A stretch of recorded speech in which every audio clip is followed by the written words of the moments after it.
What's going on, everybody? Welcome back to RGF Media. I am Rob. If you're coming back, thank you. I appreciate it. If your first time, please like, share, and subscribe. So, it's nearing the end of day one of free agency of the illegal tampering period, and I just gotta say that this is probably one of the worst positions the Jets can be in. I think the Jets are in real trouble. I really do. And it's not because, they didn't sign anyone notable or make a big splashy move, although that does, kind of add to it a little bit. But I'll get to that in a little bit. I just want to rattle off some of the bigger names that left today in free agency and signed with new teams, starting with the offensive line. Aaron Brewer, center, formerly of the Tennessee Titans, went to the Dolphins. Michael Onwenu went back to the Patriots. Jermaine Illuminor was signed by the Giants. Robert Hunt was signed by the Panthers, got a huge 5-year, $100 million deal. John Runyon, who was a popular name for the Jets, actually went to the Giants. Jonah Jackson, another popular name that was kind of thrown around, formerly of the Lions, went to the Rams. Kevin, along with Kevin Dotson being re-signed, I think about a week ago with the Rams. It just kind of goes from there. And then QB Gardner Minshew signing a 2-year deal with the Vegas Raiders, and Jacoby Brissett going back to the Patriots.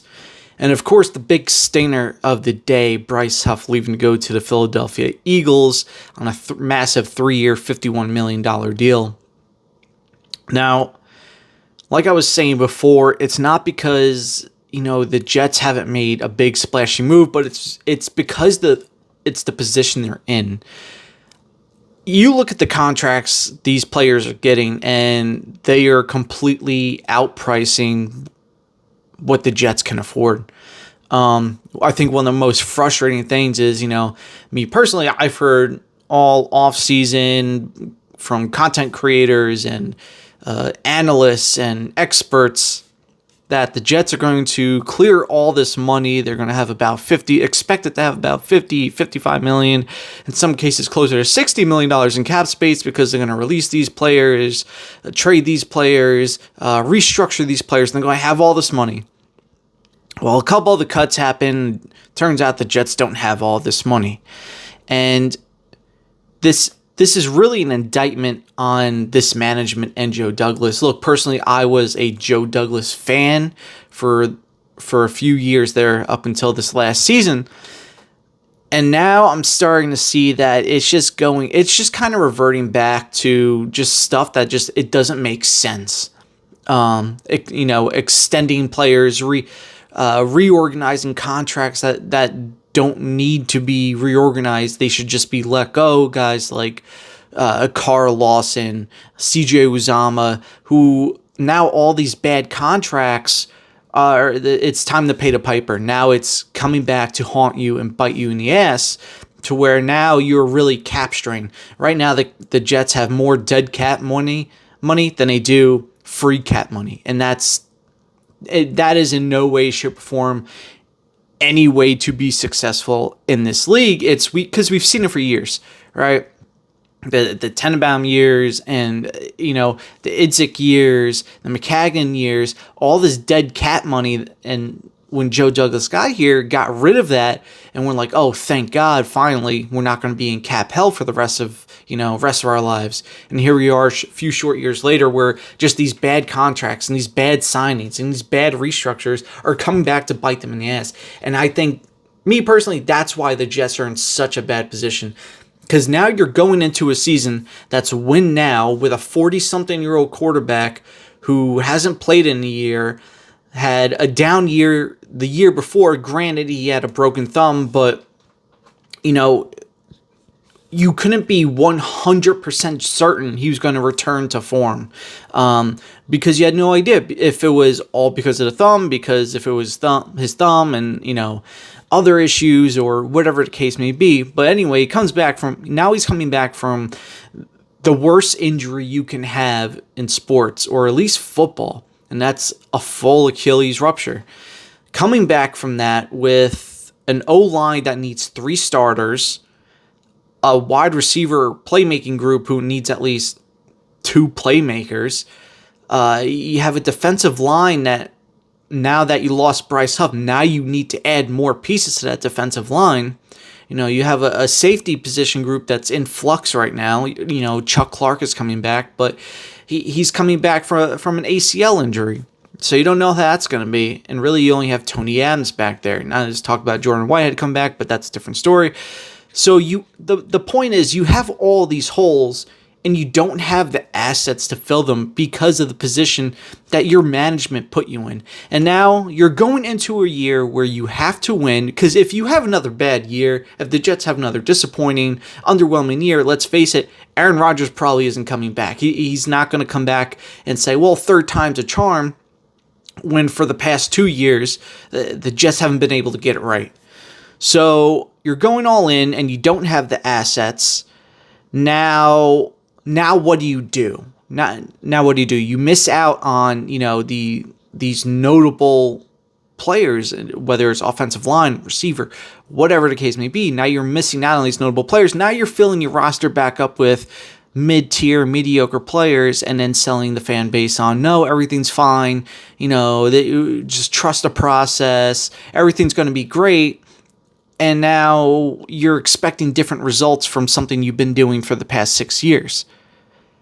And it's to the point to where now you have all these bad contracts.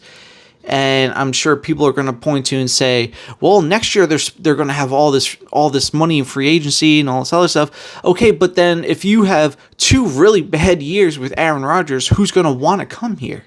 That's the point, is now you have now you're going to be losing 14, 15 straight years or whatever, however many that's going to be at this point, of not making the playoffs.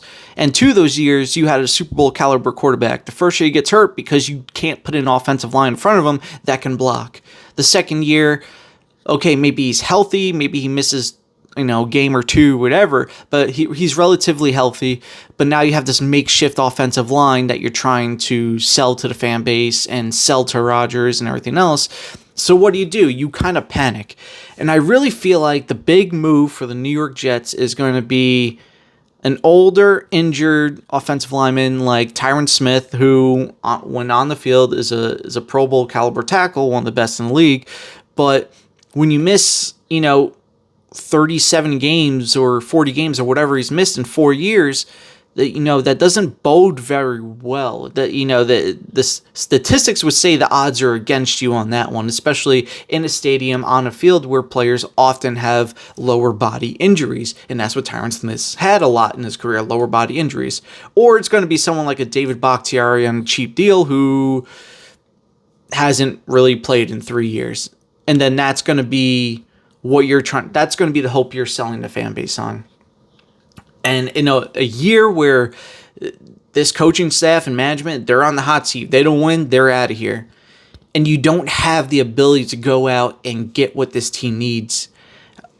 What do you expect? What can we expect from this team? Granted, there's still some players out there, some notable players, but with the way you see these contracts going, I just think they're going to be outpriced for all of them. I really do. I really think they're going to be outpriced for these players, and especially to fill at least some of the holes you need in free agency. Are you just going to come out with one guard or one tackle, and then that's your free agency? And it's there.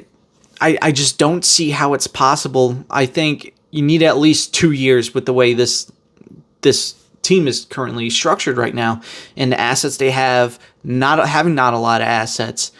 It's going to need to take at least 2 off seasons to at least get it, respectable, in my opinion. And they don't have the time. So you don't have the time, you don't have the assets, and you don't have the personnel. What can we expect different? I hope to be wrong. Like I said, it's just day one of free agency, but that's just the way I'm looking at it now from the contracts I'm seeing and everything else. It's going to be tough. Joe Douglas, he's got to get creative. He's got to, he's got to make some hard decisions. JFM, if you want to take a pay cut, great. If not, look for a trade partner or look to cut him. You know, it's some of these higher priced players that you have on your team that aren't worth that contract. You got to make some hard decisions. But, you know, again, just day one. We'll see what happens. I hope I get to eat crow, and then I hope everything's fine. But that's just me. Until then, you know, like, share, subscribe, leave in the comments. What do you think? Who's left that the Jets should go after? You know, what do you think of future Jets? What do you think? Do you think there are bigger issues or not? You know, whatever case may be, leave your comment down below. Like, share, subscribe. And until then, talk to you later.